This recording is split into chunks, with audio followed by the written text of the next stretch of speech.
Hey everyone, Jeremy here. It is Tuesday night and we're going to create some art. It's going to be awesome. A couple people already in the room. We've got Kid in the room. We got Rome Blacksack. I think that's Rome Dog. Yeah, that's enough for a party. We're gonna do some drawings today. So what are we working on? Great question. I just kind of threw this together at the last minute. Um, hey, yeah, all right. Tyler's in the room as well. So I like drawing horses. It's been a little while since I've drawn a horse, but today I'm going to give myself a little bit of a challenge. I want to draw not just a horse, which I've done a couple. There's some behind me, um, but I want to draw a horse in motion. I want to draw a running horse, and I'm not really sure how I'm going to do that because I haven't done that much in the past. Mostly, it's just been like portraits of horses, the face, maybe the full body, but not really showing any kind of motion. So that's the goal today. I want to kind of show some motion, and and I'm not sure I'm going to be able to do that, but we'll see how it goes. And also I wanted to try a couple of different techniques. So I haven't done a charcoal picture in a while. So I wanted to try doing some charcoal and not just do charcoal, but I wanted to try some techniques that are kind of similar to what I've done before, but kind of a little bit different as well. Like for example, I'm going to start off with a like a blending stump and try to draw with the blending stump just to get kind of an idea of where things are on the page. That's a little bit different than I've done in the past where I just lay down like a bunch of charcoal and go from there. So we're gonna do that. So if that sounds cool, if you guys want to hang out and chat with me while we're doing that, then this is the show for you. So let's just jump right in. Like I never really know how to start these shows. It's always a little awkward. It's like suddenly there's a camera in my face, and I'm like, oh man, I got to say something. They're always going to be awkward. Anyway, Tyler, yes, I do remember that you asked me to do a Kool-Aid Man for you. I'm not going to do that during this show, but I appreciate you reminding me. Remind me again tomorrow, just be sure, but I should be able to knock that up for you tomorrow. I figure that'd be a fun excuse to do like a little cartoony type picture. All right, so running horse, a horse on the page. So like I said, I've got this blending stump. It's already got some charcoal on it. I don't know how much, but I do have some charcoal over here. I can kind of reload it. Um, I'm just going to kind of like use this to softly um, like put in some shapes. Some people call this blocking in. I call it just kind of I don't know, just adding some massing it in. I think that's the term I usually use. Not my term. Some other people have used it. But what I like about this, instead of jumping in with like a stick of charcoal or something like that, is I can keep it really light. So like I'm not fully committed to any of these marks. Um, they're nice and soft. I can kind of like continue to use them. I can erase them, or I can just leave them there and move in a totally different direction. I don't feel like I'm locked in on any of these. So this is going to be like the chest of the horse, I think. Let's see what. Oh, yeah, well, man, a lot of conversation here already. Tyler says, um, the Rum Dog, no problem. I'll let you know tomorrow and I'll explain why I suggested it, Jeremy. I don't think I need an explanation to draw a Kool-Aid Man. Like, I feel like everybody should just draw a Kool-Aid Man every now and then anyway, so that is totally fine. But feel free to give me an explanation. Kid says, Jeremy, have you done a monochromatic horse like the bear that you did recently? Monochromatic horse. You mean the color horse, like the horse in a bunch of rainbow colors? That's the opposite of monochromatic. Trying to think what bear did I do recently? That the only bear that I can recall is that one on black paper with the color pastels.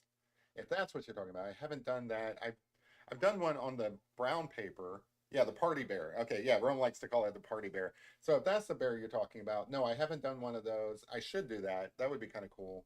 Um, I did something kind of like a portrait of a colorful horse, but I haven't done it in the same style as the bear. If you want, I can do that next time. I never need an excuse to draw a horse. Like horses are awesome. Multichromatic. There you go. Yeah, monochromatic is one single color, so that would be my coffee portraits, charcoal, things like that. But no, I haven't done one in that style that I can recall. Um, I've done faces of horses. What I need to do is a full body horse in that style. That's the problem. Like I've done colorful horses. I did this really cool blue horse one time, and I thought that looked nice. The thing is, around here in Kentucky, like the blue horse is like, I don't know what that represents. Does that represent Lexington itself? I don't know. There's kind of like a mascot around here of a blue horse. So like drawing a blue horse is not anything really groundbreaking around here. Blue horses are expected, but a multicolored like rainbow horse, that would be kind of cool. Like prismatic colors, I think is a good way to put that. I haven't done one of those, long story short. Um, Just Dave says, I'm fascinated to see how you imply motion. Please add the correct artistic term. Hey, I am super excited to find out how I imply motion as well because I'm not that used to it. I am not sure how I'm going to go about doing that. I, I think my strategy here is, let me load up my thing. I think my strategy here is just kind of like use some loose marks, kind of keep it soft until I fill everything out, and then I'll come back and maybe add some detail. I may have drawn this horse too far over to the side, but anyway, it is what it is. You guys got me distracted. I'm losing the sense of proportions here. But see how soft things are when you draw with the blending stump? I'm not the first to invent this technique. I just think it's a cool way of like blocking in and massing in where things are going to be in a charcoal picture. I think it works really well because you can always like pivot your picture and go in a totally different direction if you don't like how it's going. Like I'm pretty happy with this so far. So I feel like there's plenty of room back here to kind of like abstract it out. So I think that's my strategy. I'm not really sure what the proper terms are. Like Just Dave's like, feel free to add the correct artistic term. I don't know the correct artistic term. To me, it's just implying motion. I think that sounds good. So I'm not, at this point, I'm not concerned about any of the features of the horse. I'm just more concerned about where things are. So like there'd be some ears up here. By the way, I've got a stick over here and how I'm doing this, I'm just kind of going like that. And instead of using the stick directly, which I know is going to be too dark, I'm using this like blending stump just so that I can kind of keep things nice and soft. And I think this is actually part of the strategy for creating motion is like, you know, if you put in all these like loose lines and stuff, then when you come back and add detail later, those lines are still going to be there. And I think that kind of like gives it this blurry kind of in motion effect. Hey Kevin, yeah, it's a horse, man. A horse in charcoal. Trying to make a horse in motion. That's the idea. I still haven't done the horse from the horse show that I went to, and I'm a little afraid of doing that one because that is a horse in motion. You know, because you have horses doing jumps and things like that. So this is kind of practice for that, I think. One of these days I'll get around to doing it. I'm so far behind on everything. So right now I'm just kind of blocking in some shadows of the horse. Um, one of the things I also want to do is I do have like some water here and I have like a paintbrush. I want to do some wet effects on this as well. I've done that in the past with the kitty cat, and the kitty cat turned out looking cool. I mean, the kitty cat looked like it'd been rained on, but I like the style of it.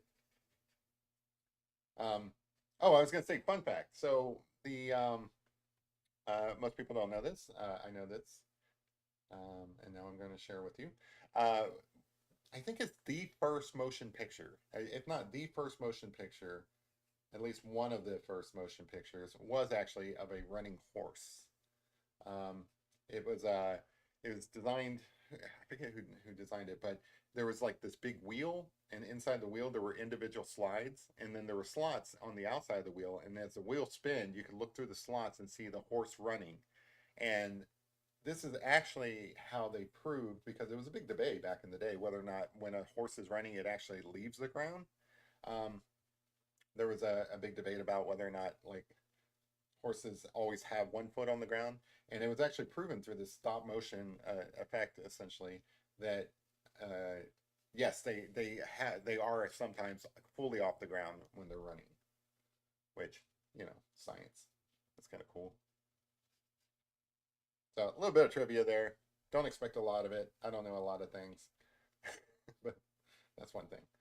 So as you can see, just kind of sketching in the horse with these loose lines. A little bit less loose when you're dealing with the face, just because I know that more stuff needs to actually go in here precisely. I'm actually proud of myself. I think I got the proportions pretty good just off the rip.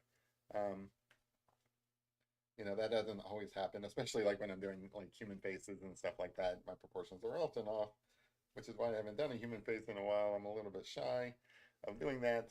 But anyway, just kind of in the face, probably a little bit more control, but here moving into the legs and stuff, less, because I'm just kind of blocking in the shape of a horse, which is, you know, hey, wait a minute, Rum Dog switched names. What's up with that? Can't keep track of things.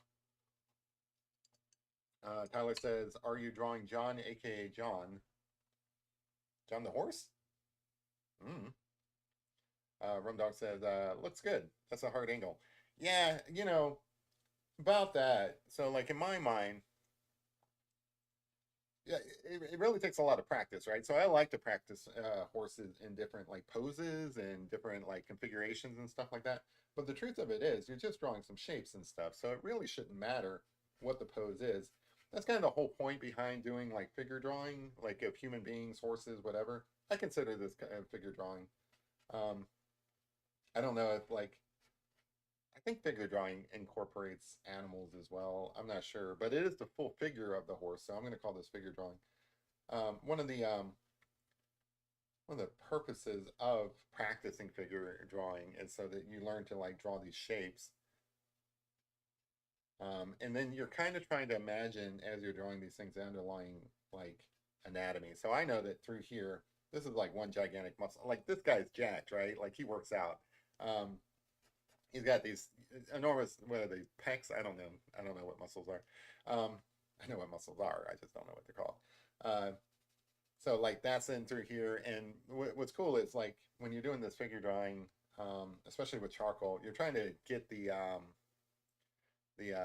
the anatomy and the muscles and tones and stuff, and you're trying to do that through shadows. So it's the same with the human being, whether you're like, I mean, usually like figure drawing, like sometimes it's fully clothed, but oftentimes when people are exploring drawing the human body, it is normally nude, and you're trying to capture the muscles, how the lights and shadows are playing off of the body itself. It's no different with these horses because these horses, they're all like short-haired creatures. If you were doing, just it says a horse, my kingdom for a horse.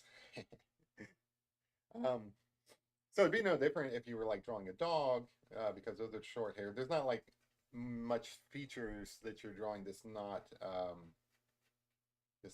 muscle essentially. Now there might be some bones and stuff poking through, but like if you're doing like a I don't know like a furry dog or something like that, that's what you're drawing. You're drawing the fur.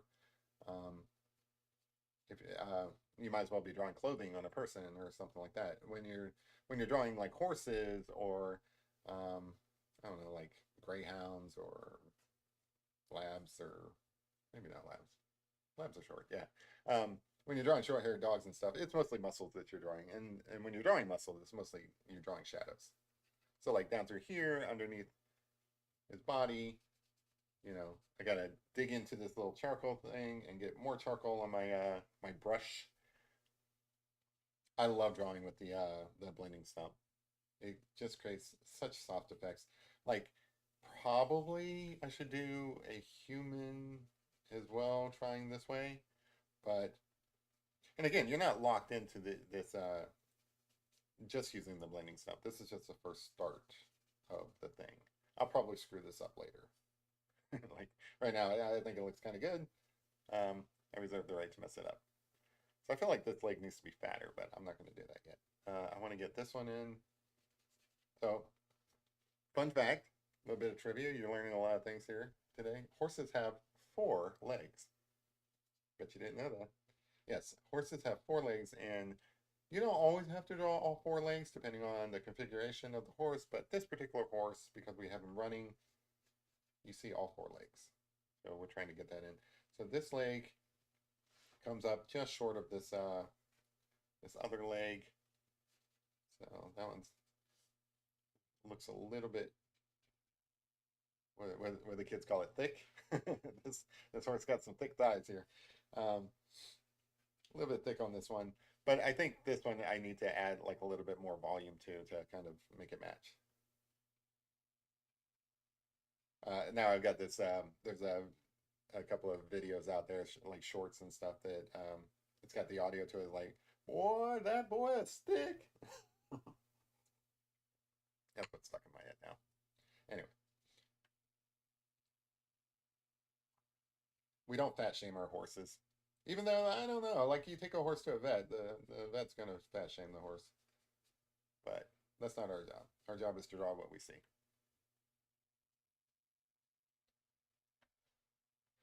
Actually, I was wrong. The Celtic play tomorrow night against the Boston Celtics.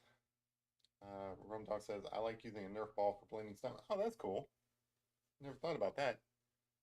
Um, yeah, you can use all kinds of different things. So, like, for blending pastels, some people use like you know those pool noodles that are made out of foam.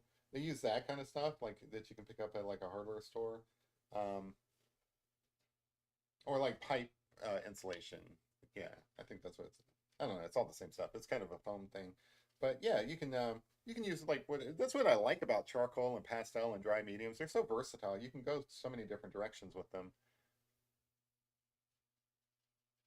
But I like, this is probably the first time I've done this technique, but I can already tell that I like it. I've seen other people do it, and I kind of have done similar things in the past, but I like this technique starting off with the blending stump just to keep everything nice and soft and kind of figure where things are while everything's nice and soft and light.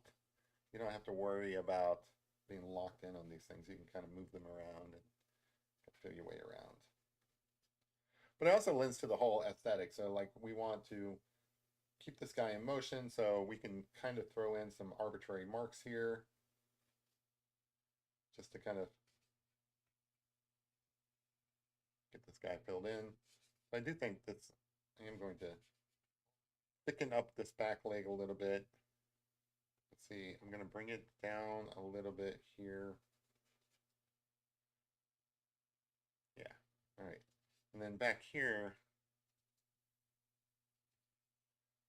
I'm leaving the charcoal in the picture so you can kind of see me going back to it. It's almost like you're going back to the well on doing, painting or something like that. But I like doing things like this every now and then. Like ideally, my style that I would like to develop. Again, I'm still like a new artist, so I'm still feeling my way around and stuff. The style I like when I go looking at art, well, that's not true. I like all kinds of different art. Yeah, so I shouldn't say that it's something that isn't true, but one of the styles of art I like is the more expressive. You can tell that the artist is just kind of. It's almost like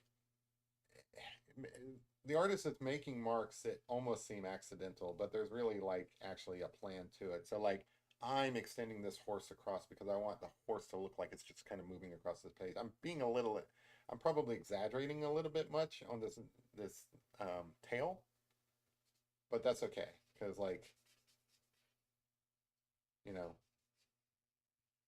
like just Dave said, we're trying to imply movement. Did I say hi to Nomadic? Hey, Nomadic, how's it going, man? Appreciate you stopping in.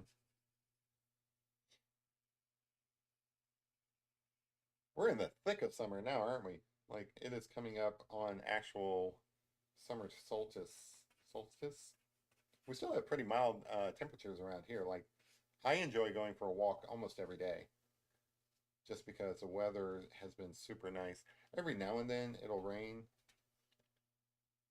and kind of spoil my plans, but for the most part, I've been going for walks a lot lately, and the walks have been pretty nice because nature's in full bloom. You've got so I'm trying to like sketch in some ground. So again, you're just being really, really expressive with this. So like you're making marks, but they're meant to look accidental. So and the thing is, you want to like, even though I was more controlled up here, you guys saw me. I was like taking my time up here a little bit. Here, I'm just being a lot more random with it, and not random. I know what I'm doing, but I'm being a lot more loose with it. There you go. That's what I mean. And the reason why is because I want it to feel dynamic and expressive and movement and full of movement. So just kind of working in some shadows here. Like this is the kind of style that I appreciate. Like I like charcoal. Charcoal gets a kind of a bad reputation. Like people look at charcoal as like, oh, it's charcoal, like it's boring or something like that. Oh, it's just charcoal. Like I don't know. People probably prefer when you paint like a gigantic, like mural of horses or something like that. But I like charcoal, and I love charcoal because I don't know. We're only like 20 minutes into this, and I have essentially the beginning of a horse here. So like I could just call this done, and it'd be a study of a horse and movement and stuff, and you know, not even sign it, just put a frame on it and put it up on the wall, and you could call this done. That's what I like about charcoal. You can get to a version of done pretty quick. Now I'm not calling this done. I've got more work I want to do on it, but that's what's so cool about charcoal. You can get the impression of something pretty quick. And this is what makes charcoal ideal for like drawing in public. Like if you're at like a restaurant or not a restaurant, nobody goes to restaurants and draws, like a coffee shop or a bar or something like that. Um, or at the public library. There you go. Um, you can capture something pretty quick. So like one of the things I'd like to do is go to the horse track and actually draw horses like plein air, as they call it, where you're out there in the wild. I would like to do that. And those horses, they run pretty quick, so you have to be pretty quick at capturing them. And obviously, you wouldn't capture a horse like a horse isn't going to just like pause for you to draw it.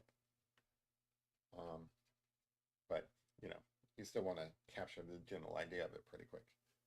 It really mostly applies to like people, because like people, you see a person in the coffee shop or something ordering something. By the time you're done getting the essence of them, they've already moved on, right? So like you have to be quick about it.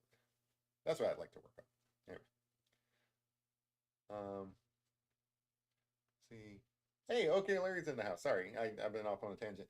That horse looks great, Jeremy. Thank you so much.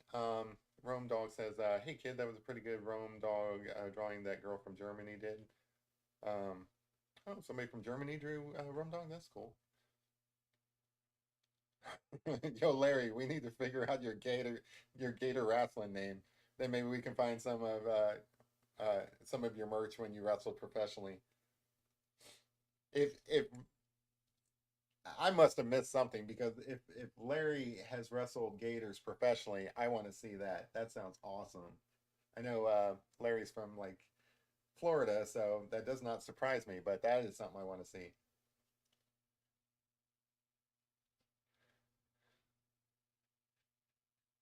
So this little guy, he's got a bit of a blaze here, so I want to kind of darken some of the areas around it so you can see that blaze. I like drawing horses with blazes. Um, I don't know. I just like drawing horses, and I feel like I'm getting better at it. Like the first couple of horses that I drew, they were a bit sketchy. You like that pun? That's pretty good. Thanks, Jeremy. Um, the first couple of horses I drew were pretty sketchy, but I think I'm getting better at it. I think it's a testament to like the more you practice doing something, the more natural it becomes. So like I I don't draw horses like all the time, and actually I draw horses surprisingly little considering they're all around me. Um, I should actually be drawing way more horses than I do, but I feel like I am getting better at it just because been doing it quite a bit. And I think part of that process is doing pictures like this where you're kind of getting outside your comfort zone. Obviously, my comfort zone would be doing a horse in coffee or something. Um, Not even doing it in charcoal, but you do the same thing all the time. You get a little bored of it. So I think it's important. Plus, also, you kind of want to expand your abilities. Yes. All right. This one has a Look down here. And notice I'm just kind of quickly putting in a general impression of what a hoof might look like, right? I'm not spending a lot of time on that. MJ says, looking good. Thanks, I appreciate that. I'm a little bit far behind. Uh, Doug says this really helped. There's been some creators that have drawn him when I couldn't. Oh, talking about Rome Dog. Yeah, Rome Dog's great to draw. I've had the pleasure. Larry says, Rome, I'm too old to wrestle alligators, but I just got onto my wife for wearing Mr. Monday Night t-shirt. Nice. Yeah. All right, so that's kind of cool. Now, this is where I start messing things up, I'm sure, because I am going to move on to some more techniques. I am going to grab paper towel, just because I forgot to earlier. So the next thing I'm going to try, and I don't know how this is going to look, but I am going to, I've got this water over here. I did this once before, and I liked how it worked. Hopefully I don't screw anything up. But I like dipping the charcoal into the water, the charcoal pencil. Um, and I don't know why, but, well, I can say why, I guess. I can articulate it. So the last time I tried this, I was so fascinated by how dark the charcoal comes out. And then not just dark, but it kind of blends in with the paper a little bit more than if you were just kind of drawing it in general. It just comes out smoother.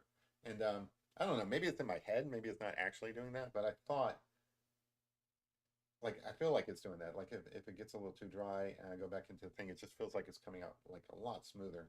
I just love that. It's awesome. So that's technique number 2 I'm trying tonight. So, all right, so I'm drawing this here and it just doesn't feel, kind of feels rough, but if I dip it in, yeah, nice and smooth little ear coming out here. I love it. So, pro tip, I don't know, not pro tip, but something to try if you're interested in doing charcoal. I know some of you guys do. Um, try doing a wet charcoal picture. Um, and I haven't even gone full wet yet. Like I haven't like added a lot of water to this or anything like that. I'm just putting in some darker, more solid features and stuff by using a wet charcoal pencil. So give that a shot, see if you like it. I like it. I think it's great. It's perfect for these like darker details after I've already done the expressive drawing underneath. And I don't really think I should be doing too much of this right now. I just kind of wanted to try that out real quick. And pretty happy with that. So I think I'll move on to something else. I was kind of curious what would happen if I use this paintbrush. I don't know if this is going to mess up my, yeah, I think this will work. All right, so, okay, next technique I'm going to try is I'm going to take this stick and I'm going to use a brush dipped in water. I'm going to run it across the stick. I'm going to come over here. Yeah, so this makes some nice smooth, almost like watercolory texture. I think that's kind of cool. So this will give me a smoky kind of like look to the fur coming out of his ass, essentially. Kind of a smoky look. Oh, I don't know if that's the technical term for the fur coming out of his ass, but that's basically what it is. It's the hair, not fur. Or it's not the mane even, it's the tail. Like, I don't know, horse piece parts. Anyway, I do like that. I don't want to overdo it because I like the initial wispiness of what I had before. But I do kind of want to darken this in. Mama Q says, hey, art friends, happy Taco Tuesday. Ole. Love it. Love Taco Tuesday. Um, I didn't have tacos today because I suffered Burrito Monday. So I had uh, I had 2 very large burritos yesterday and still feeling the pain from that.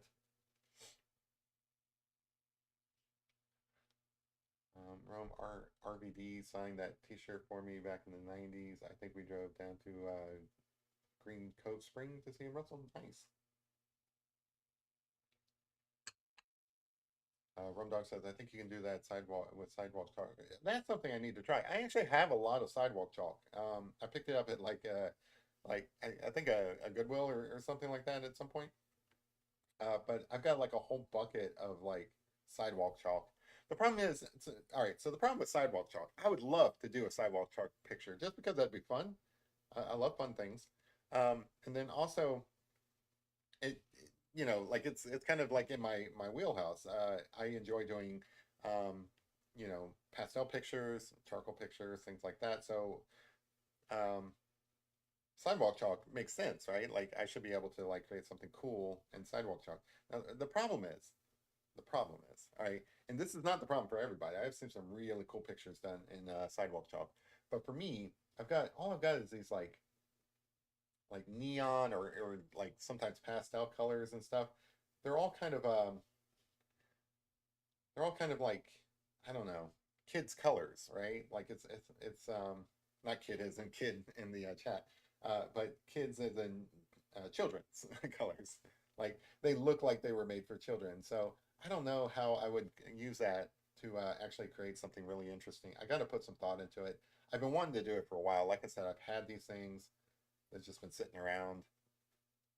Now's the time, you know. I even said I was going to do this last year and I didn't get around to it. Now is the time to go out and just do some mean sidewalk chalk work. That would be kind of cool, actually. Do a big old horse. You know what I should do? This is what I should do. I should go out in the middle of the night when everybody's sleeping and do the road in sidewalk chalk. That would be awesome. So that when people wake up and they're driving down the road and stuff, they see like this beautiful masterpiece I created.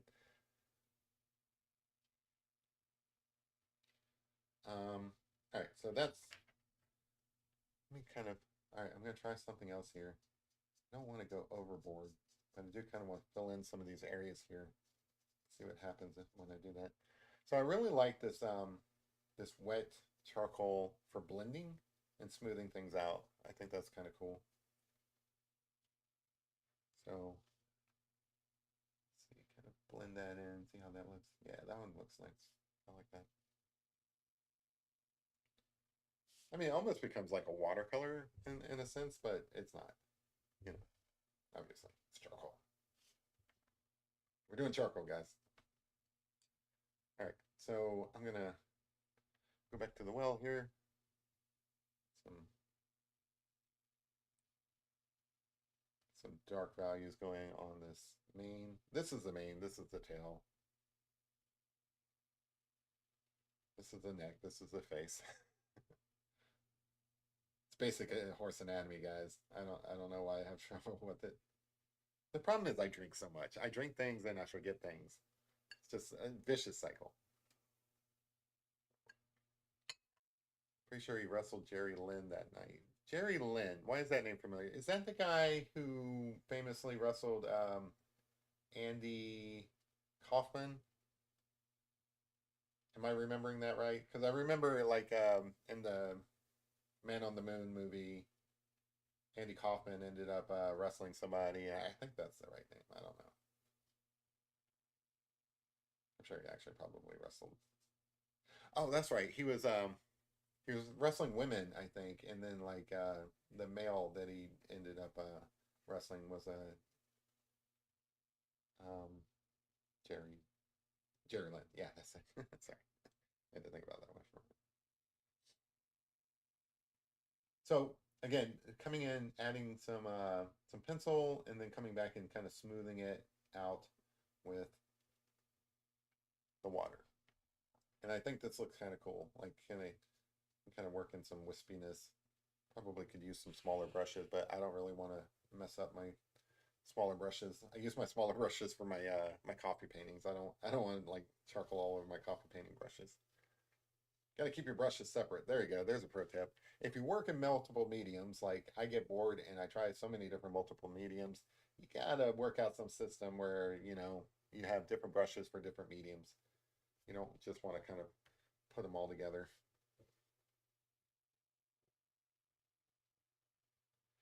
So again, because this is a movement picture, I kind of want this hair to be a little bit exaggerated and just kind of like wisping off into the sunset. And I'm going to come back with my blending tool here in a minute and kind of like reinforce that. At this point, I got the basics of the horse in there. I'm kind of adding a little bit of value in different places. And then I do think I'm going to come back with, that blending stump and kind of like soften some other things up. But that's a step or two down the road. Gonna work the process. Just like basically a flame ball coming out of this horse's butt. That's totally normal, right? Big a fireball coming out of the horse. I wonder if I can do. I don't know how this works. I could do it if I had the. Can I do? Oh, that's awesome! Look at that, guys. Doing some of my coffee painting techniques. All right, so I'm trying a new technique. Look at that. A little splatter stuff coming out of his butt. Also, it's kind of cool to throw some of that on the horse itself because some horses, they do have like spots on them and stuff. Now, let's see if I can lift this. I'm going to have to break out another brush here. Try this one here. All right, let's see if I can use some of the same techniques of fixing. No, unlike coffee, once something goes down, it's pretty much stained in there. All right, so keep that in mind. Well, let's fully test that there. I don't think it's going to work. Oh, well, you can kind of erase it. Look at that. Becomes a little bit lighter gray. Look at that. I'm learning new things. This is awesome. Yeah. Willie says, here to support the best artist, sorta. I know. Well, thank you. You're sort of the best patron on this channel. I'm just kidding. Yeah, at the racetrack. Yeah. I mean, I think this is looking pretty cool so far. I like it. I like that spotting thing. I've never tried that in charcoal before. So kind of learning some new stuff. It's cool. I feel like art is a lot about experimenting. So this is kind of cool. Kicking up some of the dust back here. I want to be a little bit like careful of putting it up here. I think now that I'm looking at this, splotches in the body of the horse, that's probably okay because horses have splotches and stuff. But then back here, I want it to kind of be, the horse is kind of kicking up some dirt, so it makes sense to be coming off of the, I was going to say paws. Makes sense to be coming off. Let me try to flick it. I want it to kind of flick at the right angle. There we go. So it makes sense to be coming off the hooves, not paws. Remember, I'm not drawing a dog. I would drive down to Green Cove Springs to watch Larry wrestle an alligator. I would join you, kid, to watch Larry wrestle an alligator. That sounds awesome. I guess that's where people wrestle alligators or something. Because that does sound like something I would enjoy doing. From here, Central Florida, I don't know where Green Cove Springs is, but Central Florida is about 13 hours from here. I've driven it. I've drove it several times, and it is a pain. I'll tell you what's a pain about driving to Florida from here. So from Central Kentucky to Central Florida, the biggest pain is Georgia. Up until Georgia, it's pretty okay because like whenever I'm taking like a big long trip across the states, it doesn't matter which direction I'm going. I like to break it up where you're entering a new state. That is kind of a break in the monotony of it. But when you're traveling to Florida from here, you're basically like stuck in Georgia for way too long. Georgia's too long. Same with North Carolina. I've driven the lengthwise of North Carolina a time or two. It's just too long. It's too long. You need to break things up by having state borders. It gets even worse out west when you're basically driving forever across Kansas and it's like there's no end in sight. You just kind of want to run off the road into like a cow pasture and just like give up. That is yeah. So my pro tip for surviving um, long long drives is to go go the short distance across the states. Don't go the long ways. Don't go the full length of Georgia. That sucks. California too long. Could you imagine driving from the bottom of California all the way to the top? Um, that's one of my.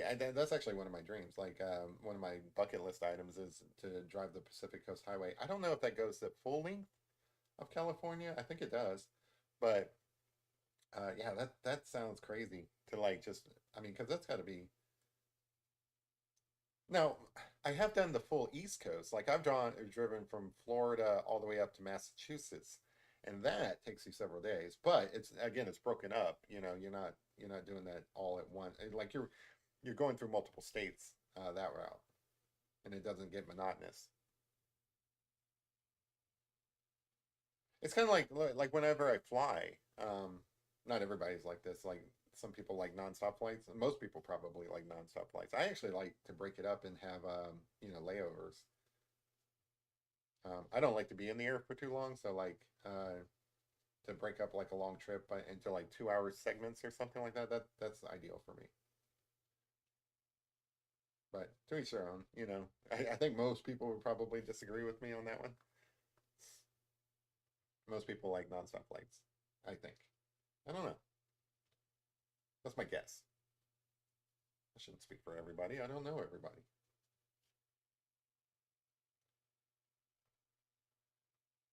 Um, California too long. Yes, there are three different routes. Um, huh. Oh, through California? Neat. I do want to do the Pacific Coast Highway. I got to drive a little bit of it when I went to California, and I loved it so much. So that is definitely on my bucket list to do the whole thing. Um, I kind of want to do Route 66, even though Route 66 isn't around, and I kind of feel like I've already done the Great American Road Trip across the country. Not that I wouldn't do it again. I had so much fun doing it. But I don't feel like I necessarily have to do Route 66 specifically. We can always get Jeremy to draw the picture after the gala. Hey, I will draw that picture in memoriam to you, Larry. But yeah, I think um, I've drawn something like that when I was a kid. There's that I think it's Shel Silverstein or whoever that guy is who did the Giving Tree. I think he also did a poem called "I'm Being Eaten by a Boa Constrictor." I think I drew that at one point, probably for like class or something like that. That's a great poem if you can check it out. I think it's the Silverstein guy, but I'm not totally sure. Don't quote me on that. I don't have the internet in front of me. Well, I do have the internet, but I'm busy. I'm busy, guys. Fact check me later. All right, so that looks kind of cool. I think kind of soften this up a little bit. I think that was a little bit too harsh. Oh, I almost drank my water again. Tom says, horse looking good. Thanks. I'm actually surprised at how well it's looking considering like I haven't been actually drawing this for very long.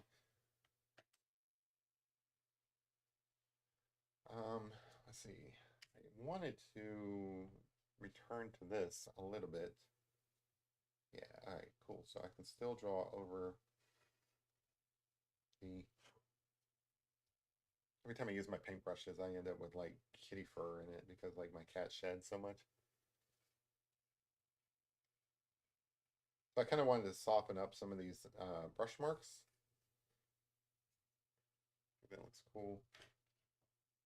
All right, back to the rump. Gonna put some detail in this and just kind of like hard line that back end. Sorry, I keep burping. I'm still burping up burritos from the other day. Kind of wanted to darken this area in just so that you don't lose track of. It's okay if like some of this becomes like abstracted out and it's like it's not very clear where all the different body parts are. But I do kind of want to show the end of this horse so that you get like the full idea of the horse's body. Because if nothing else, this is figure drawing of a horse. So part of your challenge is to actually expressively represent the body. So, it's not like we're doing landscaping here where we're trying to express the mountains or the creek or, the river or the trees or anything like that. In this, it's all about the body of the horse. So we got to get that right. We're expressing the body of the horse, and then we're also telling a story of a horse in motion. So all of that comes through. Notice how I can, this is something you can't do when you're painting with watercolor. So this is an awful lot like painting with watercolor, except that, hey, I can come in here and I can erase any bits of this. So like if I don't like, yeah, say I don't like this mark up here, I can just, it might take a little bit of challenge on some of this, but yeah, lifts right up. I love charcoal. It's great. All right, so once again down here, this is a darker area, kind of have to separate it out so that you know, what is belly and what is leg. Kid says, wait, sorry, let me back up a little bit. Tom says, horse is looking good. PCH, yeah, the Pacific Coast Highway. Then there's like I-5, the eastern side on Highway 395. So I would definitely want to do the Pacific Coast Highway just so that I could say I did it. Like, I'm sure there might be more efficient ways to get across California, but I like that whole, driving a famous road. And like I walked across the Golden Gate Bridge when I was in San Francisco, and there's no reason why you have to walk across the Golden Gate Bridge. Obviously, you can drive across it, but I like that I get to tell the story that I drove across or that I walked across the Golden Gate Bridge. That's the kind of stuff that I like. I like having those kind of bragging rights. I like to say that I can't buy the Rio Grande. So for me, the Pacific Coast Highway is definitely a good selling point because I get to tell that story. Like, man, I drove the Pacific Coast Highway. It's so much cooler than just I drove on the interstate or something like that. So that's where my mind is on it. I don't know, to each their own. Um, remember the championship belts you had back in the day? Got this, Larry. Kid says, Jeremy, you should draw the same picture and copy for the coffee shop. I probably should. This is actually a pretty good layout. I like it. As far as horses go, this is a pretty solid layout. I'm pretty happy with it. I thought when I first started drawing it that it wasn't going to fit on the paper, but I'm very pleased with how this is turning out. Kid, we are driving into Folkestone for breakfast on Saturday. Room Dog says, I think that will help with the motion quality, Jeremy. Let me backtrack. Remember your championship belts you had back in the day? You got this, Larry. I don't know what you're saying would help with the motion quality, Rome. If you want to repeat that, I might have missed it. Yeah, the Pacific Coast Highway is a must do. It sounds like you've done that, Kevin. I I I, I always forget to ask you all the different places you went with the Navy. I'm kind of curious. Were you stationed out there in California? I know that my dad had to go to some bases out in California when he was a food inspector. So I think that'd be kind of cool being stationed out there. But yeah, Pacific Coast Highway, that's ideal. That's on my bucket list. I've got very modest dreams and things, like I don't want much out of life. Little simple pleasures like driving the Pacific Coast Highway. Um, I don't feel like I need to go on like a grand adventure beyond that. Little things like that are make me happy. Um, I don't mind flying. I go on flights all the time. You know, it's always a bit of a chore for me because I don't I haven't it hasn't fully sunk in that human beings can fly yet, and so it's always makes me a little bit nervous. But I am capable of flying. It's just I prefer the road trip. I prefer the road trip where even if it takes several days, um, you get to see so much of the country that way. And then I prefer the road trip, even though like sometimes it's more practical to actually take the interstate. I prefer the road trip where you're taking like side roads. Like there are some areas that I went to, like when I went out to the Southwest United States, for example, that you have to get off the interstate at some point and you have to take, these secondary roads.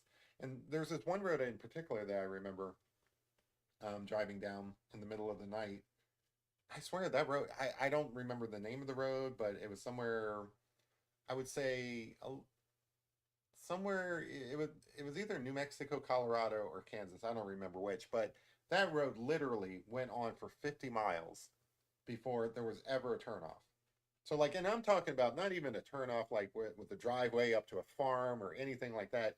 Literally, you're driving down the road 50 miles and there is no pull off anywhere. I mean, you can pull off or whatever, but there is no turn off. There is no, there's no nothing. That was insane to me because here on in the eastern side of the United States, and you know, we're not totally eastern where we're at, but it's close enough. Everything's jam packed in. There's no big wide open spaces like that. It's just so crazy to me that out west there's so much wide open spaces. You know, it's just insane that you can drive 50 miles and like not encounter any kind of like houses or anything like that. It's just nuts. It's insane. Um, Jeremy, you're leaving some parts less detailed, kind of like kind of emotion blur. Yeah. So I think this is the focal point here, and then areas back here get less detailed. So like I'll spend more time on details up front, and then back here it's just kind of like abstracted out, if that makes sense. So good breakfast place there, Larry. Not really good. It's a buffet. Station in Japan and San Diego. Oh, okay, San Diego. There you go. Man, Japan sounds nice. I'm not sure if you told me that before. Japan sounds awesome. I would love to go to Japan. Um, so I would love to go to Asia and explore there, but I feel like I feel like I would need a guide to go to Asia because I've gone to an Asian food store and I don't understand any of the food there. Somebody would have to tell me what's edible and what's not. It's not even a language barrier. Like literally, you know, I have no idea what's in that package. There's a picture on the front. It kind of looks like an egg, maybe a duck egg. I don't know, but like somebody has to explain it to me, what some of that food is and stuff because I just don't understand it. So I would need a guide if I ever went to the to Asia on vacation or something like that. MJ says, "Beautiful horse, Jeremy. You do not disappoint." Thank you, MJ. I appreciate that. Okay, Larry says, my grandparents drove my brother and I to San Diego. My grandfather was stationed there. I put my feet in the Pacific Ocean. Um, MJ says, okay, okay, Larry, how nice. You dip your toes in the Pacific. So the fun thing about the Pacific, all right. So like I haven't been out to California a lot, but I've been there like twice, I think. And what always struck me about the Pacific Ocean, being somebody who's always lived on the eastern coast. Now I don't live on the coast all that much in my life, but I am aware of the coast, and that's where I've been more often. Um, you know, growing up in South Carolina and you know, taking vacations down there and stuff like that. I am, and you know, going up to like New England and whatnot. I'm fully aware of the eastern coast of the United States. So here's the thing, and this is what struck out to me like when I went to California. So when you're driving north in the east, and of course, you know, I live mostly in the south, so everywhere I'm going is north. Um, when I'm driving, the ocean is on your right hand side. And it's so strange to think about, but it has always been that way, like all my life, because every time I go to the ocean, it's somewhere on the East Coast, you know, and the ocean is always on my right side if I'm facing north. It stood out to me so starkly that when I was in California, the ocean is suddenly on my left side. It felt so strange to me. And even though it doesn't matter, like it should not matter at all, it was something that really, really bothered me. Like, not really bothered me per se, but it's something I was fully aware of, like something I was obsessed about. It's like, wow, the ocean is on my left side for the first time in my life. Um, and I know it sounds weird. It sounds weird even to say it, but yeah, it's just so weird to me that that's the case. I don't know why it's weird to me. It's just something that stuck out. So that's how weird I am. But and it's also so like it's a different specifically what ocean we're talking about the Pacific Ocean in California. So the other thing that kind of stood out to me is that the water is just like a greener blue out there. I don't even know what color you would call it, but all of my photos of like San Francisco by the ocean and stuff, it's definitely this greener blue than pictures I have. So I don't think it's just my memory. I think the photos actually bear this out. Um, it's a different color than it is in the Atlantic Ocean. It's so weird to me. Um, so people who are watching this who live in California or something like that, your water is different than the Atlantic Ocean, in case you didn't know. Like people who watch this from California would be like, "What is he talking about? Who cares?" It's a big deal, guys. It's a big deal to us in the East Coast. You should not have the water on your left side. It's just it's unnatural when facing north. Yeah, I gotta qualify that. But no, it's just I don't know. It's just like weird things that you notice and stuff when you're a weirdo like me. Again, I'm an artist, so I make observations. Like it's kind of what I do. I notice things, and you just notice that the water just happens to be on a different side. That's not weird. Is that weird? I don't know. It feels like it's maybe it's weird. I'm somewhat concerned sometimes when I talk on this channel that I'm going to say something that makes me sound completely stupid. That might be up there. That might be one of those things. That's okay. I like this horse. This guy's looking cool. Oh, oh, you saw it. I almost reached for it again. I got to put this away. This is what I want. Almost happened. You guys almost saw it, but now I need to get like actually dip this in here again. That horse is Jack. Yeah, he's this is a super muscular horse. But you know, if you ever see a horse like I don't know how much you guys are familiar with horses in real life. I'm sure the experience probably is very varied in this audience. Horses are jacked. They are super jacked. Even horses that are like just horses that just are out in the field, just minding their own business, things like that. There is a lot of muscle power behind there. Now, most of the horses that I see around here are either sport horses or they're former race horses or they're actual like race horses, um, active race horses. They are jacked. I mean, you have to be pretty jacked to carry all that weight because these guys weigh a ton. Um, and then some of the sport horses. Well, I shouldn't say sport horses. I think that's a breed of horse. Um, some of the horses that are involved in like jumping, for example, they jump really high, and all that mass and stuff has to be lifted. So yeah, it looks like a really jacked up horse, but this is how they are. This isn't this isn't an exaggeration. Now you get some skinny horses as well. You know, there's a there's some not well horses too. Like sometimes out in the field and stuff. This is a big problem around here. People don't take care of their horses as much as they should. So sometimes you see horses that are um, not well kept and ill and things like that.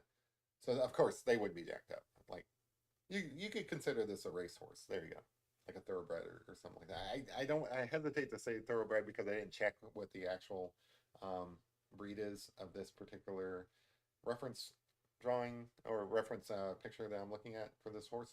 Um, Looks like a thoroughbred to me, but I really have never been very good at identifying the breeds of animals.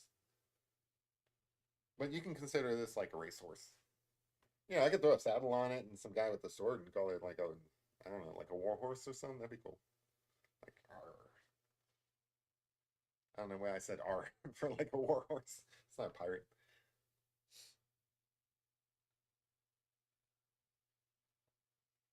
So I do like throwing down some darker areas and then kind of come back and just smoothing it out just so that kind of keep it soft.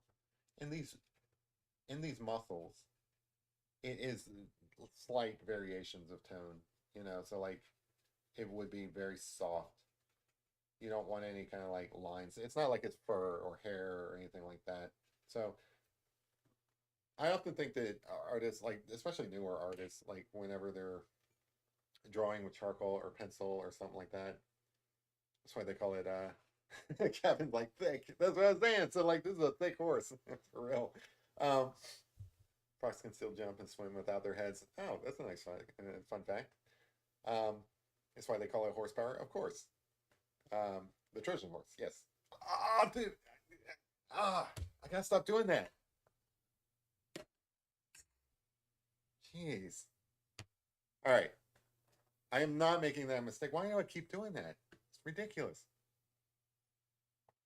It's because you guys are distracting me. That's what it is. Anyway, I was saying one of the problems I think that newer artists have, or the inexperienced artists, I would guess, when it comes to charcoal or graphite drawing, when it comes to blending, classic Jeremy, that's totally by accident. And how many times? It was like 3 times. I gotta stop doing that. Um, yeah, so like I feel like newer artists who don't have a lot of experience with like a blending stuff overblend sometimes. So like you'll see, I don't know if you ever like peruse Instagram or something looking for like drawings that people have done. Sometimes like especially like with faces, you'll see this heavily blurred out face where there's not like a lot of details to like actually grab onto with your eye. I think that that's a mistake, and I see a lot of younger, not younger, but newer artists fall for that. Like I actively go out of my way to avoid doing it myself, just because I feel like it's a mark of um, newness or something to do that. I feel like some of my pictures early on maybe were that way, but anyway, the point is that it is actually appropriate when you're dealing with muscle and skin tone and stuff to keep it blurred out, but you have to have things for your eyes to focus on. So this has to be super detailed in contrast to the smoothed out parts. Otherwise, it's just not gonna look realistic. So that's one little tip I might give to kind of like keep some things blurred out, and it's appropriate to do skin or muscles and stuff that way. So like, feel free to heavily blur out your muscle, but then also give yourself some anchor points for the eyes to focus on. Otherwise, it's going to look weird. So I do want to blend this muscle area. I don't want to blend out that eye. I do want to create some muscle below it. Now this is getting in my way. Man, it's tough being a drinker and a drawer at the same time. You shouldn't drink and draw, guys. It's bad for you. Don't drink and draw. I'm just kidding. Enjoy drinking and drawing.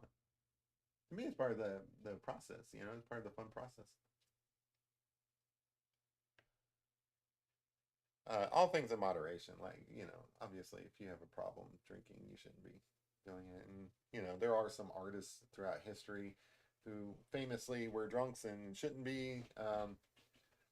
One of my favorite writers, Ernest Hemingway, obviously probably shouldn't have drunk as much as he did. Jack Kerouac, same deal. Basically drunk himself to death. A lot of my heroes were like probably problem drinkers. So like if you're that guy, don't drink and draw. But otherwise, enjoy responsibly.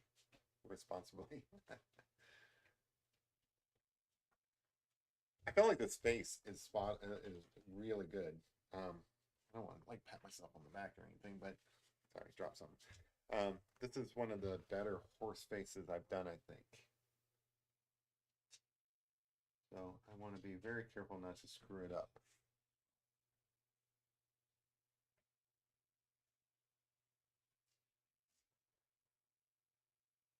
Yeah, I think that's looking good. Again, I really want a lot of not a lot of detail, but I want more. Do you need a designated drinker or draw? So that's what you guys are. That's your job, right? So like while I'm drinking and I'm saying, "Oh, this horse is awesome," you guys have to be the voice of reason.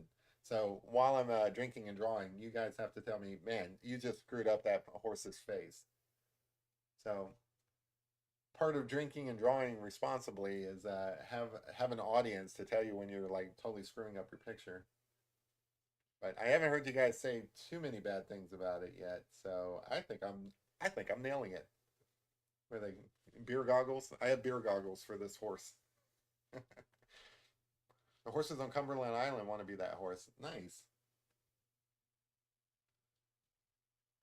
Yeah, this guy, that's a pretty nice horse, I think. I don't know why I draw so many horses like profiles. I don't know where that comes from. Maybe I just need to branch out, but I'm actually enjoying. Maybe it's like fear. Like I don't know. I've been intimidated because like there's a lot of horse shows around here, and there's a lot of horse art around here, and it is pretty intimidating to go and look at some of this stuff that other artists are doing, and just be like, wow, that's amazing.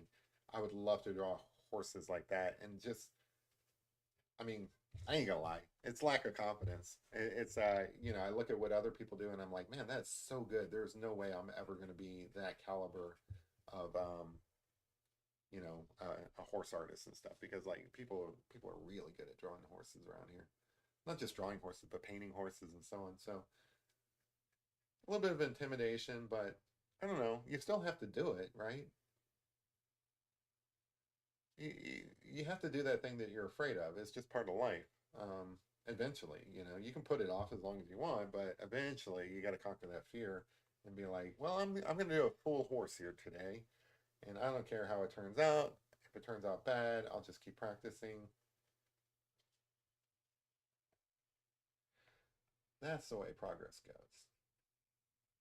But yeah, it's a bit intimidating. There are some really good horse artists. Like the problem is around here they have I don't know. I'm sure it's the same way everywhere, but around here they have like shows and stuff. They're specifically dedicated to art, so it's not like a picture of a horse is thrown in with a bunch of other pictures. Like I don't know, like farms or whatever. Around here, there's like whole horse like shows devoted to horse art, and there's some really good stuff in there. Like people who know their stuff. People who probably are like actual vets and know the horse like biology and whatever. It's like, sorry, Jeremy, we're burning this one. I'm sorry, sir, I failed you. Is it that bad? That's the problem with you know, drinking and drawing. You got that you got that whiskey ah, you got that whiskey goggles on. You don't know how bad your picture is. Well, anyway, I'm thinking this guy's looking good. So my YouTube just popped up and said that it's having a little trouble getting data. So things seem a little skippy for a while. I do apologize. Hopefully it'll recover. I think that's the internet. That's not me. That's not my equipment. Just kind of warning you ahead of time.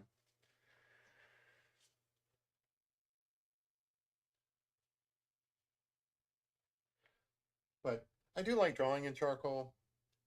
Um, I don't know. I feel like again, I feel like it kind of gets a bad reputation. You know, people look at it as like entry level or like boring or oh, I've seen that a million times. Don't need to see it again.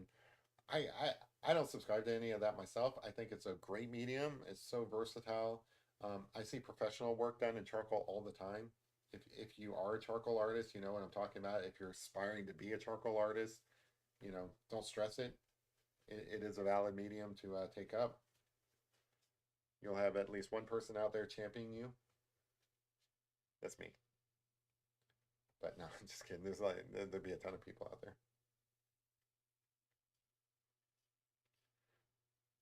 So I don't want to overwork this, but I do just want to kind of get some emphasize, emphases. I want to emphasize certain features and stuff. So that's what I'm doing here.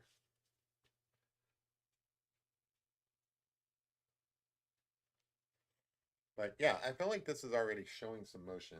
But we kind of wisp in some other. This could be smoke,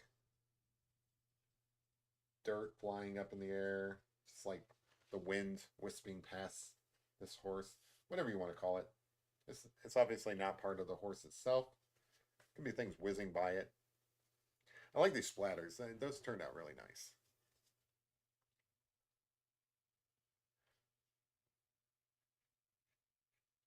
Let me dip this in. I almost dipped this in the bourbon.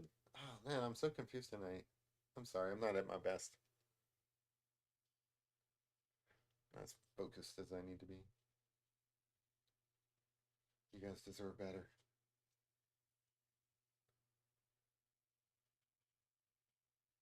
Oh, I like that. Go off and yeah, So go off and get some water on your charcoal, throw it down almost like ink, then come back with your blur tool and smear it out. Oh, that looks cool. Sorry, sometimes I get fascinated by my own stuff. I guess that's good. I don't think it's ego so I don't think it's like arrogance or egotistical or I don't know, any of that stuff to like appreciate your own work when things are going well. I think that you should you should look at your picture and be like, I like that. Because otherwise, how do you have to be judgmental of your own work to be an artist. I feel like that's valid. Like, I don't think I'm making that up at all. I think that's the true thing.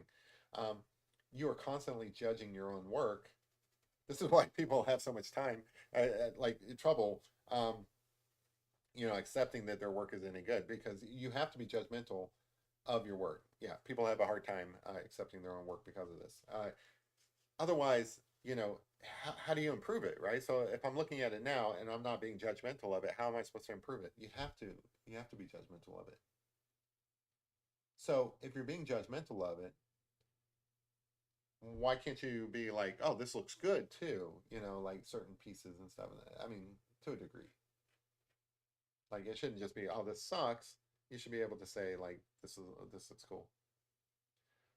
Kevin says, yeah, I think the splatter adds more than you maybe even intended. Look, I wasn't planning on doing splatter, so none of it's intentional. I wasn't planning on doing it at all, but I love it. I think it looks great.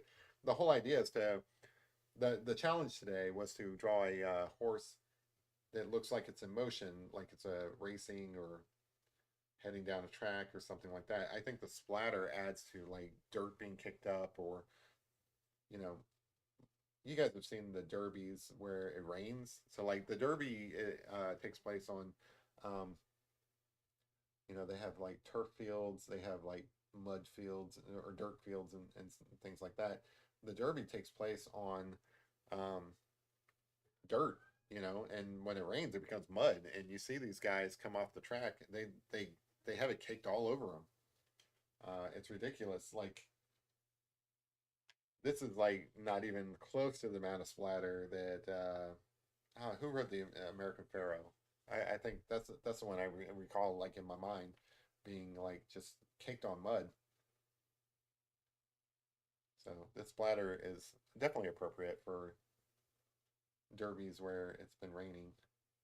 Of course, those are the best derbies to go to, by the way, especially if you're on the infield and stuff like that. It's just a big old mud party.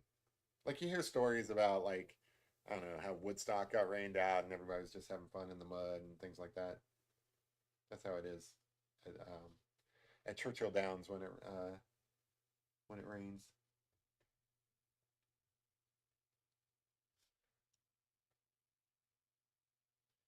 Yeah. So I feel like this could have been done in different mediums. This could have definitely been a coffee painting, probably a watercolor. If I practiced more watercolor and got that down, this could have been done in that. I think it would look cool. It definitely looks like pictures that I've seen other people do that I like. You know, I like that it's in charcoal, so it's a little bit different than maybe what most people. I feel like most people probably would have tried to do this in watercolor, but I don't know. I just love the charcoal medium. I like how far you can push the charcoal medium. Like there's watercolor pencils and stuff. You probably achieve almost this exact same thing with the watercolor pencils, but being able to do it with charcoal, I think it's pretty cool.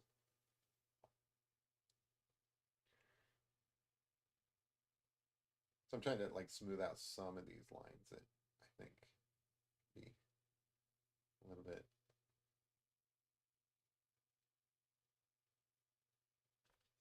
different. Sorry.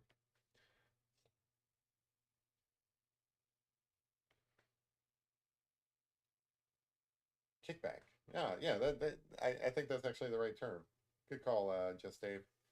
Willie says, I was there in the muddy mess on the infield. Didn't love it. Oh, Willie, I'm sorry. I didn't mean to trigger your memories. I would love it. I don't know. So I was there in a muddy mess on the infield. I didn't love it. I'm also not a frou-frou, so I did it. Um, I prefer the Oaks races near Thanksgiving. So I'm curious. You say you didn't enjoy the infield in a muddy mess. Are you the type of person who would enjoy a mosh pit? And by that I mean like a total chaos. You don't really have any kind of like ground, like you don't know what's going on. It's just pure chaos and stuff. That's what I see those.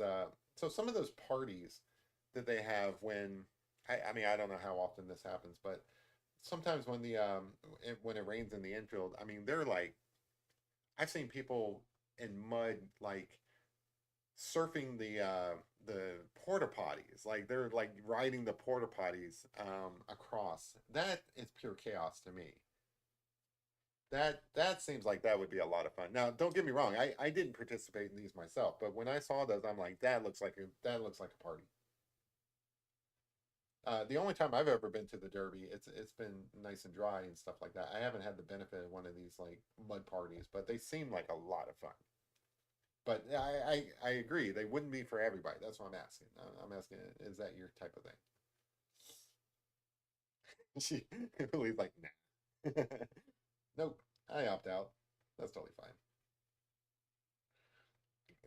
I am a little bit older than I was when the last time I went to the Derby, so I don't know. I'd probably opt out as well, but it does seem like it'd be a lot of fun. And the restrooms are nasty. The restrooms are always nasty. Honestly, I don't know how women deal with like portalets. Like, I feel bad for you guys. Like, guys are just like, well, I'm just gonna hold it, or there's not.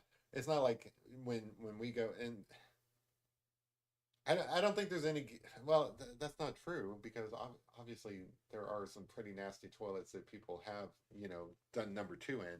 But I feel like guys would be just like, no, I'm skipping that. And then the other number one that's not really that involved. So it's not a big commitment. I don't know. I don't see how women use portalets to be honest. It just seems disgusting to me, and I'm a dude, so I don't know. I feel like I should give props where props are due. Any female that uses a portalet, more power to you. You guys are awesome. You guys do something I would not be able to do. There are some things that I'm glad I'm gonna do. That's one of them, like the use of portalets. Because I mean, sometimes that's the only option. What are you gonna do, right? Okay, like, I don't see Hooli riding porta potties. Pretty sure she's a wallflower. I don't know. I think Hooli's got a wild streak. Hooli's not going to admit to it, but I can totally I can totally see Hooli um, surfing some portalets, like a big chain of portalets in a row. I can see her body surfing that. That would be awesome. Yeah, Hooli's got a wild streak to her. She acts like a wildflower, but I think that's just an act.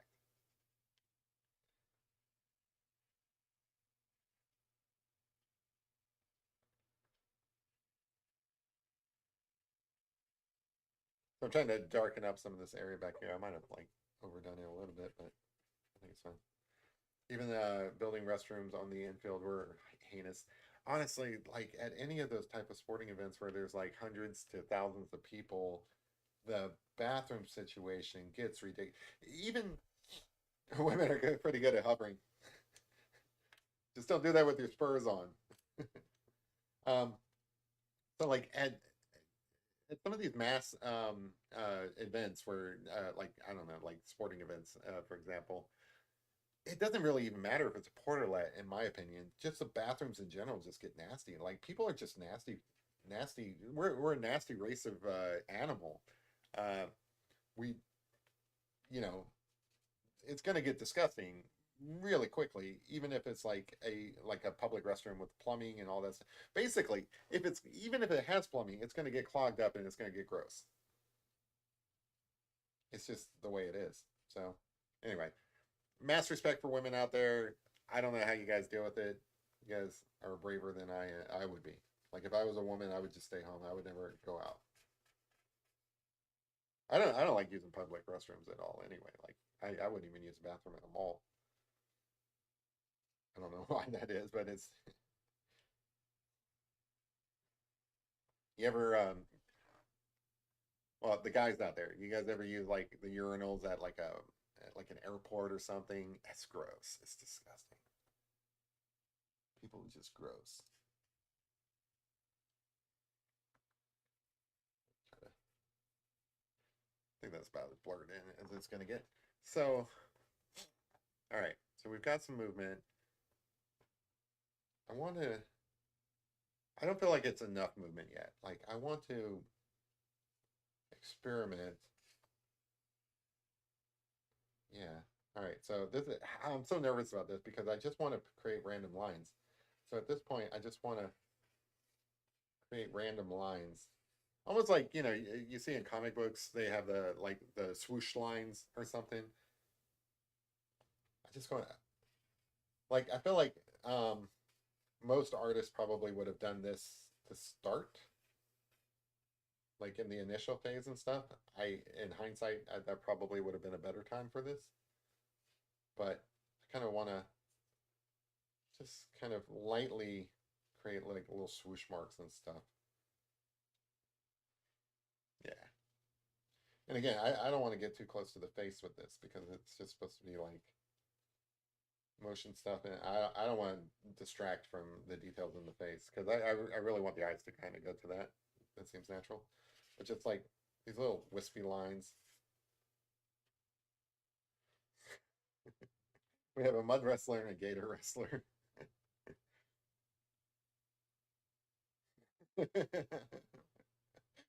I have mud wrestled. I just caught that. Oh wow.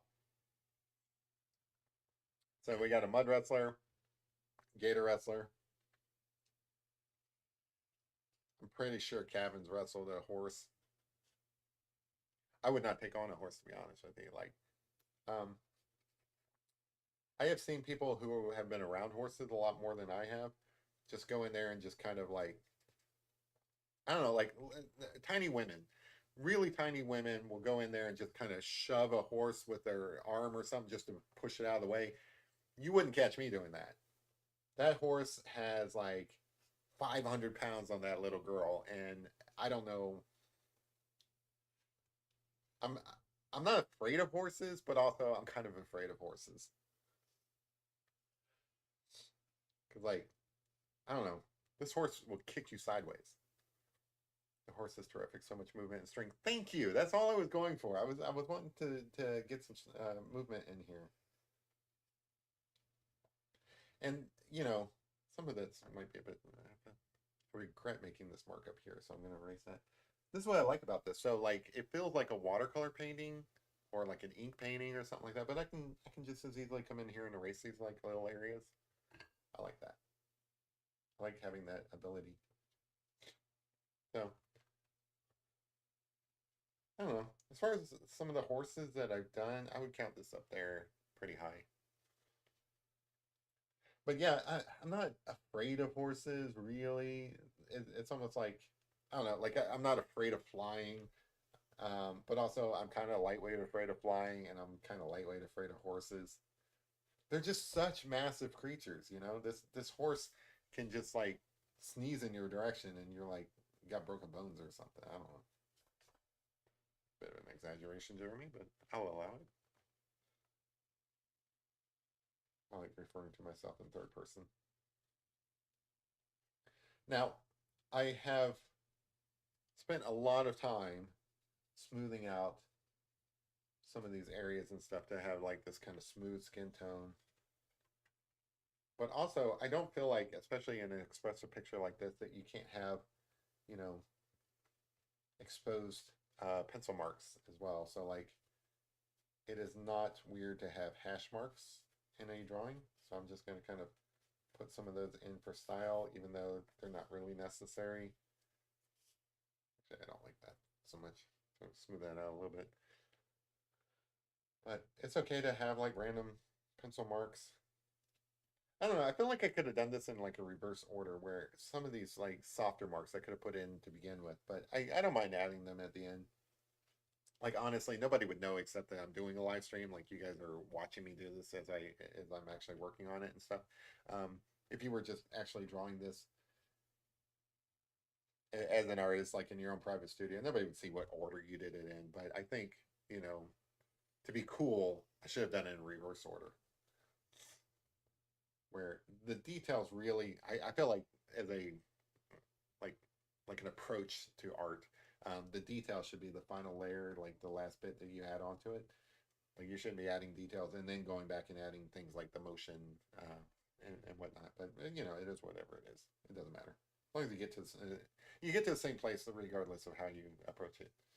I just think that it's probably a better idea to put in all these little wisps and stuff in early on. My bad. I know for the future. Honestly, I'm actually pretty happy with how this has turned out because I came into it wanting to try different techniques. Um, not just it's not like I haven't done a charcoal picture before, and it's not like I haven't done some of these techniques before, but I wanted to kind of like combine them, and I'm pretty happy with how that turned out. I think it was a good experiment. Hey, Lorraine's in the room. Sweet. Fantastic job on the horse. Thank you so much. Appreciate it. Okay, Larry says, I'm pretty sure the gator would bite the ball, and Huli and I would just look at each other like, what the fuck? That's amazing.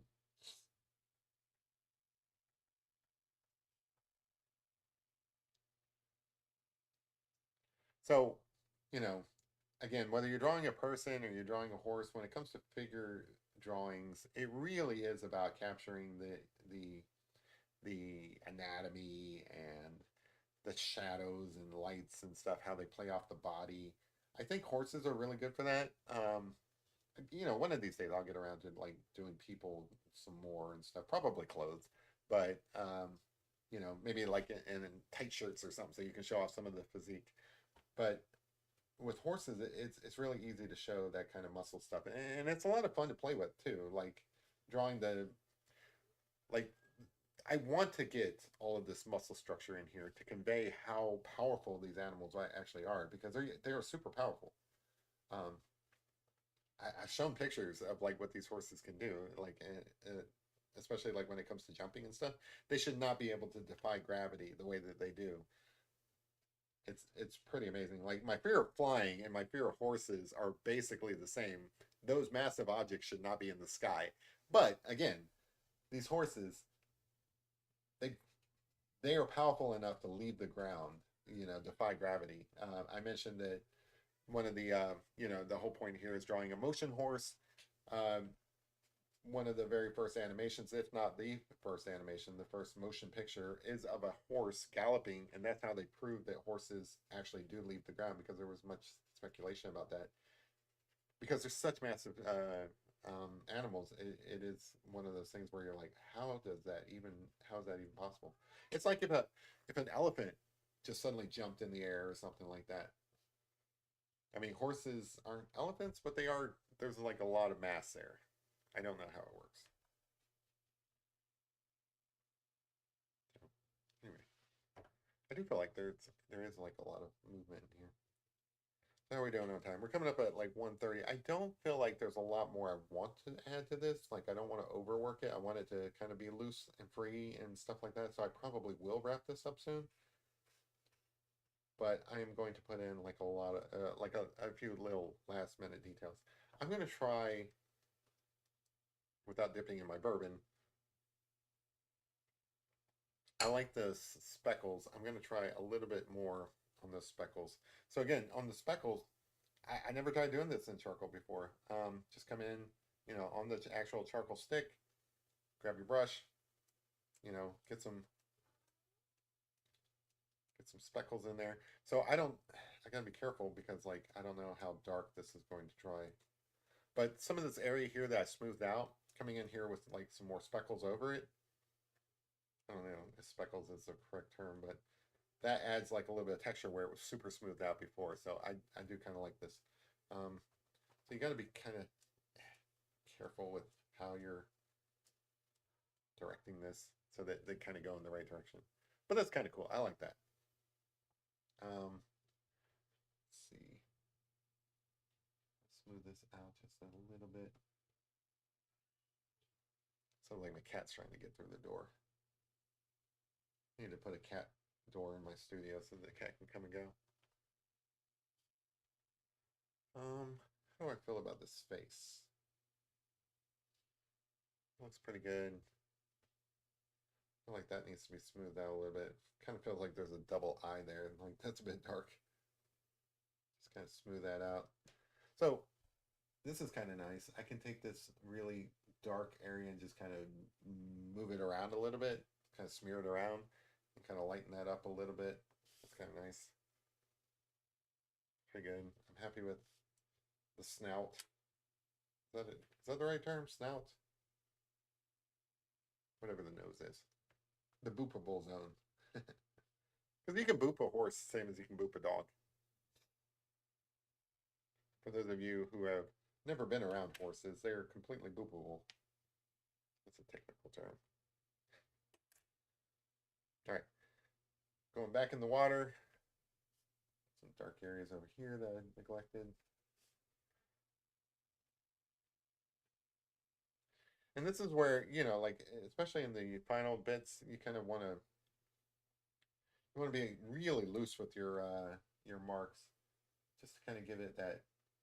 I mean, it's all supposed to be dynamic and like in motion and you know all that stuff. You don't want to take away from that by drawing too precise of marks. You know, just kind of want to be really loose with it. So I don't know. I've been working on trying to be looser with some of my pictures and stuff. Like they don't always turn out right, but it is a style that I like, and I kind of like how this turned out. I think this is a good example of what I've been talking about. I'm gonna try one more thing. Hold on, I'm almost done here, guys. I swear. Even though we were kind of early, like I feel like I can go a little bit later, but I wanted to. I want a lot of water, like a big puddle back here. Yeah, big bloop. Get almost carried away with it back there. There you go. I feel like that's a good balance. So that kind of brings you across the picture. Now maybe that's a little bit dark, so I kind of smooth that out a little bit. My best Mr. T voice. I ain't booping no horse fool. I ain't burping no fool. I can't do it. I like Mr. T. I grew up with Mr. T. And what was it? Murdoch? Is that the dumber guy? Or the crazy guy, I guess? Not dumb necessarily, but crazy. That guy was in everything. I think Murdoch was also Max Headroom, wasn't he? And he was in like a bunch of sci-fi movies and so on. He was kind of like the go-to guy. There was a movie he was in. I don't know why it just popped in my mind. But there was a series, a TV series that was on some channel. Uh, it says, Jeremy, I think I need t-shirts to say I'd scoop that and I'd boop that. Jeremy made art merch. I can't steal that phrase though. Like scoopable is your phrase. Like I've adopted it, but that's totally, I'd have to give you credit. Like, but yeah, those are catchphrases. I think this is totally scoopable. I'd scoop that. I'd boop that. Horses are boopable for sure. Yeah, maybe. I think this would look good on a t-shirt. Like honestly, like this would. I don't know what the words on it would be, but this would look kind of cool. I like how dynamic the emotion is on this. So anyway, I feel like it's pretty successful for as far as like drawing motion. Maybe I went a little overboard on the splatters back here, but I think it's fine. Yeah, I don't know. Second guessing myself. I think this is going to dry a little bit lighter. Kind of just blot out some of this stuff so it's not so dark. Yeah, there you go. That's better. All right. So, you know, got movement. This is where the horse was. Like, in fact, well, I can't do it now because it's still wet, but I could draw, you know, almost like these little like circular lines This represents where the horse used to be. Yeah. All right. So like going with the comic book style, like have you guys ever seen, well, obviously like most of you guys have seen Ant-Man, like in certainly the Endgame movie, but in the original Ant-Man movie, they had a, I think they did away with it, but they had a style of him like, going from full size down to short size, and they kind of like intersperse several frames of Ant-Man shrinking. And that's kind of how motions are displayed in comic books. So I think just these like little wisps here and stuff, I think reinforce that the horse. So the horse is here, but these little wisps and stuff give you the impression that the horse was here mere seconds ago. So anyway, I think I think that I think as far as capturing the movement of the horse, I think it did a good job. So I'm pretty happy with this. Hey, we got an Eddie Sedgwick in the house. Hi, y'all from New York City. Nice. Hey, how's it going, Eddie?